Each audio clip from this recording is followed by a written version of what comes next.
En este video del seminario de cuerpo, gimnasia e investigación, me interesa trabajar algunas categorías de la educación corporal que nos sirve para pensar la gimnasia. La primera categoría que me interesa trabajar es la idea de cuerpo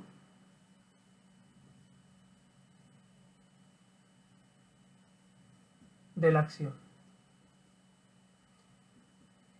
Esta categoría, dentro del programa de investigación en educación corporal, corresponde a la teoría del cuerpo. Esa teoría del cuerpo, digamos, ha formalizado muchísimo, o es la que mayor grado de formalización tiene dentro del programa, y muchísimas cosas se han dicho sobre cómo aparece el cuerpo en la educación física, este cuerpo natural, orgánico, ¿no? Extenso, cosa que no me voy a detener en explicar esas cuestiones, y generalmente se enuncia que el cuerpo que estamos pensando dentro de este programa en educación corporal es el cuerpo de la acción. Pero pocas cosas se dicen respecto del cuerpo de la acción, y me interesa ahora por lo menos decir algunas cosas de lo que sería el cuerpo de la acción. O sea, no me voy a detener en la crítica al cuerpo que presenta la educación física, sino en intentar explicar algunas ideas del cuerpo de la acción. Entonces, la primera idea o la primera característica, digamos, de este concepto que voy a enunciar es la siguiente.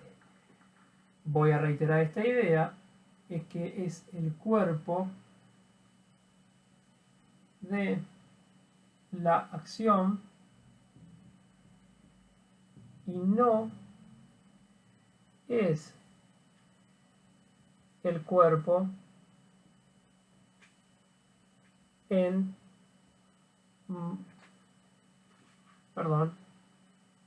en acción.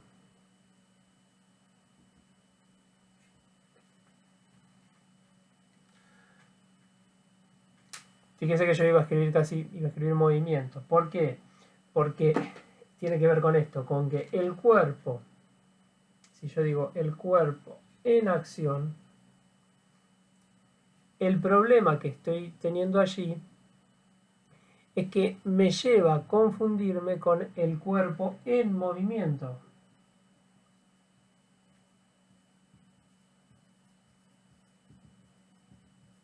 Y cuando se habla del cuerpo en movimiento, lo que se hace es utilizar el movimiento para otra cosa, es decir, educan por medio del movimiento y no se enseña a moverse, y ahí hay una gran diferencia. Es decir, cuando se dice cuerpo en acción, me estoy confundiendo con cuerpo en movimiento, en donde hay una cuestión aquí, seguramente la idea de cuerpo o el estatuto que el cuerpo adquiere en esta idea no es debatida, ¿eh? Sino que se sostiene una idea de cuerpo, pero no se debate cuál es esa idea de cuerpo. Pero por otro lado, el tema es que se utiliza el movimiento para educar y no se enseña a moverse como tendríamos en el cuerpo de la acción. Pero vamos a ver cómo llegamos a eso. La segunda idea es la siguiente. Es que en el cuerpo de la acción, donde vamos a encontrar que no es un cuerpo que se mueve, como dijimos anteriormente, sino que tiene la posibilidad de accionar, entonces, si tiene la posibilidad de accionar, va a durar lo que dura, se dice así, la acción.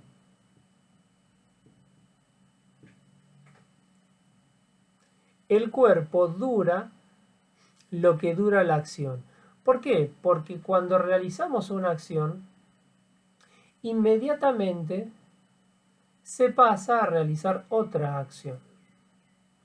Se podría decir más o menos lo siguiente, habría que indagarlo un poco más, pero se podría decir que el cuerpo de la acción es puntual y evanescente, como aparece esta idea en la teoría del sujeto, que es puntual y evanescente. La otra cuestión que me interesa resaltar, la tercera, ¿ah? Es que la acción no es conducta. Y acá vamos a detenernos un poquito más y a indagar un poquito más o a dar algunas precisiones más. ¿Por qué la acción no es conducta? Es decir, no es lo mismo para nosotros decir cuerpo de la acción que cuerpo de la conducta. Es decir, acá estamos estableciendo una diferencia. Es decir, una cosa es acción y otra cosa es conducta. Voy a borrar un poquitito aquí. Vamos a pararnos en esta tercera idea del cuerpo de la acción. Yo tomé estas, se pueden encontrar otras ideas más, pero vamos a pararnos un poquito aquí. Cuando decimos que el cuerpo de la acción no es conducta, vamos a anotarlo acá.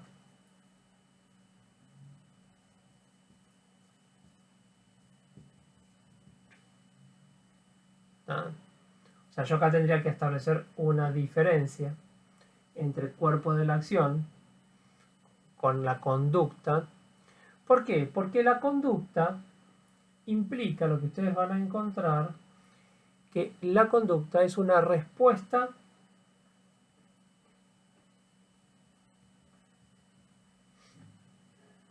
vamos a borrar acá para que no haya confusión, conducta, respuesta, ¿ah? Ante un estímulo.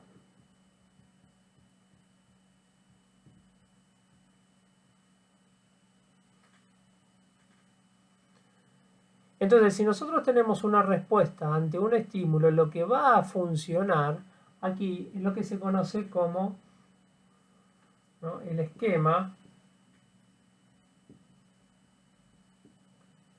estímulo, ¿ah?, respuesta. Y si lo que funciona es ante un estímulo que siempre es externo, en donde ese estímulo va a generar una respuesta siempre igual. ¿Y de qué va a ser esa respuesta que es siempre igual? Fundamentalmente, ese esquema y ese estímulo respuesta va a establecer una respuesta del organismo.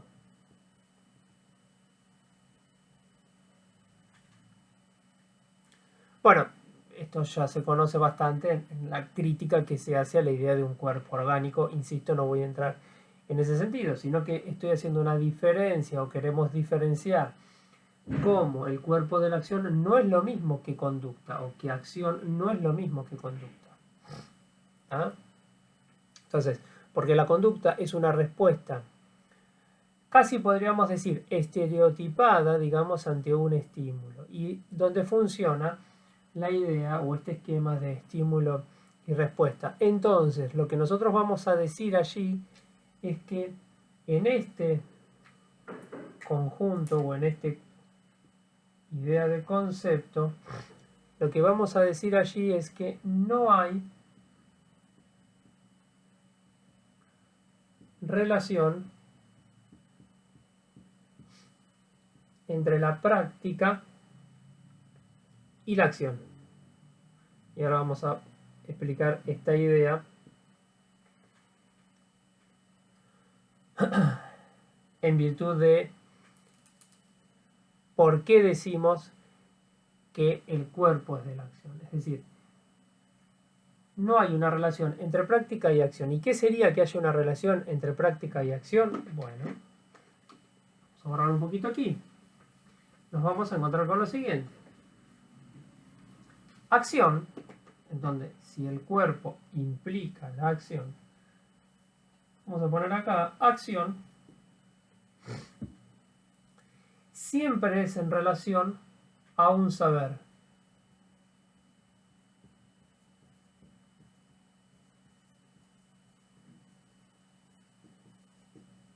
¿Ah? Siempre es en relación a un saber. ¿Y en dónde están los saberes en la educación corporal? ¿Dónde encontramos los saberes en la educación corporal?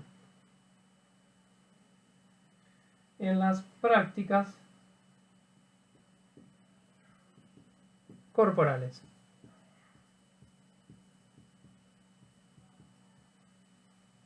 ¿Ah? Vamos a encontrar esto siempre en las prácticas corporales. Las prácticas corporales son saberes. Entonces, lo que vamos a encontrar allí, que hay una relación al saber y en las prácticas corporales se presentan saberes y sabemos que las prácticas corporales, una de las características que presentan es la idea de homogeneidad. Aquí estamos yendo no hacia la teoría del cuerpo, sino justamente hacia la teoría de las prácticas corporales. Y en esa idea de homogeneidad ustedes van a encontrar dos aspectos. ¿Está? Un aspecto tecnológico de las prácticas corporales y un aspecto estratégico de las prácticas corporales. Y en el aspecto estratégico lo que se destaca es el grado de libertad con el cual se mueve dentro de ese aspecto tecnológico. Entonces, si se encuentra un grado de libertad, lo que vamos a tener en las acciones es una relación a un saber que está vinculado, ese saber, a las prácticas corporales. Por lo tanto, tenemos una relación con grados, se dice, de libertad.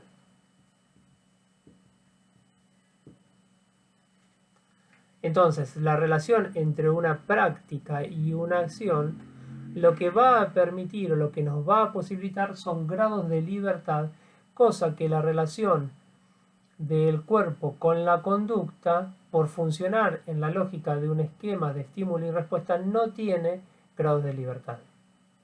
En cambio, como la acción está siempre en relación a un saber y ese saber nosotros lo ubicamos en las prácticas corporales y la característica de las prácticas corporales es que presenta una homogeneidad y en esa homogeneidad tenemos aspectos tecnológicos, es decir, que nos va a indicar lo que tenemos que hacer, pero también aspectos estratégicos, es decir, grados de libertad con el cual nos movemos dentro de ese aspecto tecnológico, vamos a encontrar esa relación entre las prácticas y la acción, las acciones, grados de libertad. Grados de libertad que no son absolutos, sino, por eso se dice, grados de libertad que está en relación con las prácticas corporales. Entonces, podríamos decir lo siguiente, y voy a borrar aquí. Podríamos decir lo siguiente. Acción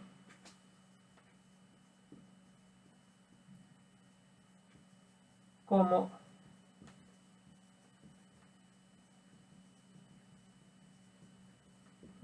representante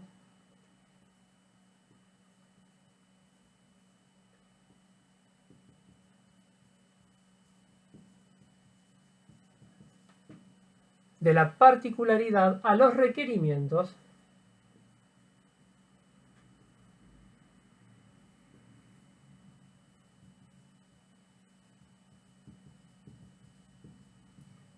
de las prácticas corporales. Fíjense que acción, cuando decimos acción o cuando decimos cuerpo de la acción, va a ser la idea de una cuestión que va a representar la particularidad. Fíjense que acá ingresa una idea de sujeto. En la particularidad ustedes van a tener la teoría del sujeto.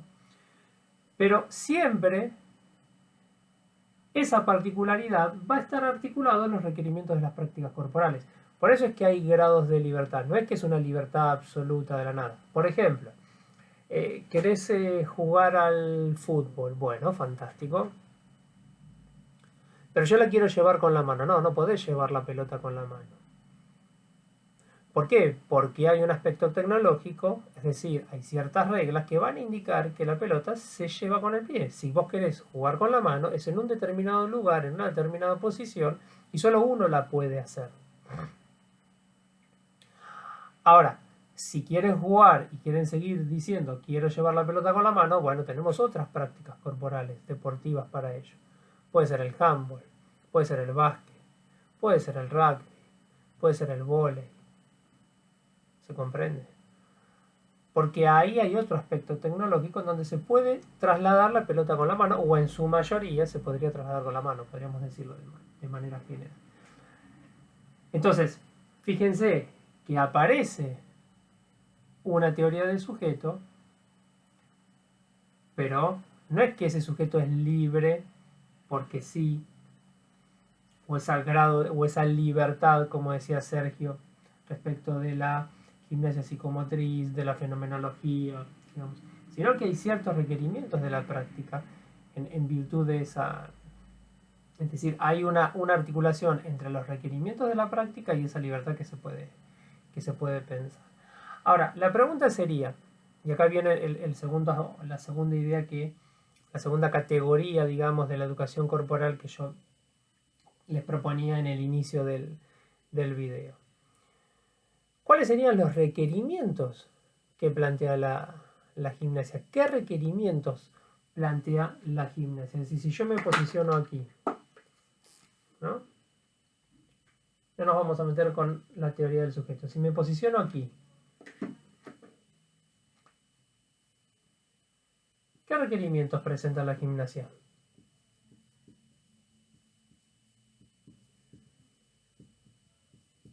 ¿No? Podemos preguntarnos acá.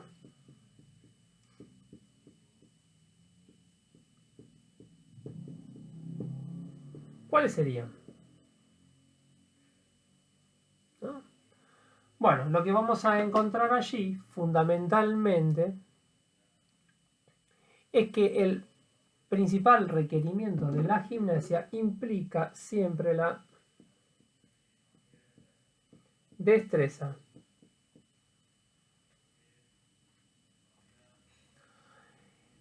Y vamos a borrar un poquitito aquí. ¿Qué vamos a entender por destreza? ¿Es lo mismo una destreza que una habilidad? ¿Se piensa de la misma manera? ¿Son las mismas cosas? Bueno, en principio les voy a decir que no, o intentamos entender, porque si destreza y habilidad fuera lo mismo, no podríamos distinguir una cosa de otra. Vamos a meternos en la distinción de destreza, por lo menos hasta donde hemos podido avanzar en el marco de la educación corporal, que inclusive nos va a permitir establecer una diferencia.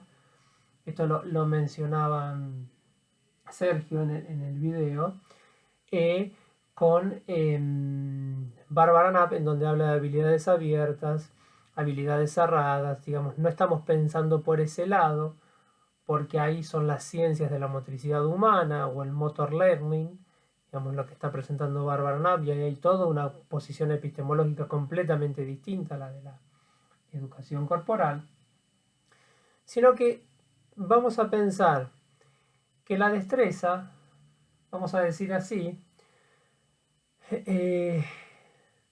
son acciones o son aquellas acciones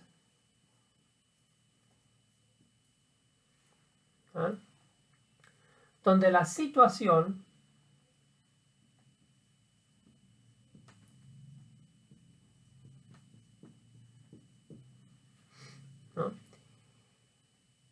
tiene el fin en las acciones.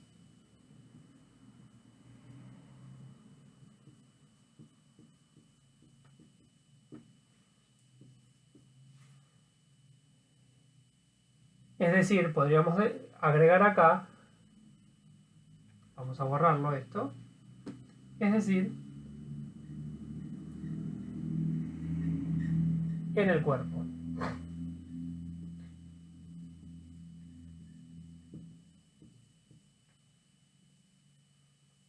Esto lo podríamos definir por ahora, hemos llegado a esta idea, a una destreza. ¿Ah? Entonces, fíjense que las acciones están dirigidas a la acción. El fin de la acción o de la situación está dirigido al cuerpo. Entonces, acá lo que nos queda preguntar, digamos, es la gimnasia como práctica corporal al establecer un requerimiento o un conjunto de requerimientos técnicos pone en juego las destrezas. ¿Ah?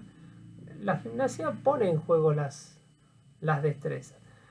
Lo que tendríamos que empezar a problematizar entonces es ese conjunto de requerimientos técnicos que pone en juego las destrezas, cómo las pensamos para educar y enseñar, podríamos decir, educar el cuerpo y enseñar la gimnasia.